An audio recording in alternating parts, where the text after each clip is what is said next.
আমাদের বাড়ি ভাড়াটা সেটা 20% হারে আমাদেরকে দিতে হবে এবং সেই ক্ষেত্রে আমাদের যে বিষয়টা সেটা হলো আমরা মূল বেতনের 20% হারে বাড়ি ভাড়া প্রদান করতে হবে এবং আমাদেরকে মেডিকেল ভাতা সেটা 1500 টাকা ধার্য করতে হবে এবং উৎসব ভাতা আমাদের 100% করতে হবে। এই তিনটা দাবির প্রেক্ষিতে আমরা শিক্ষক সমাজ লক্ষাধিক শিক্ষক আজকে একত্রিত হয়েছি। আমরা এখন ক্লাসে দেখার কথা, আমাদের ছাত্র ছাত্রীরা ক্লাসে বসা, এদেরকে রেখে আমরা শিক্ষক সমাজ আজকে মাঠে এসেছি।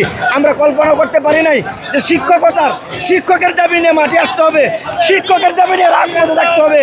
আমরা আশা করি আমাদের আজকে শিক্ষা উপদেষ্টা যিনি আছে সুবুদ্ধির উদয় হবে এবং সেই ক্ষেত্রে প্রধান উপদেষ্টা ডক্টর ইউনূস আহমদ তাকেও আমরা আশা করি সুবুদ্ধির উদয় হবে।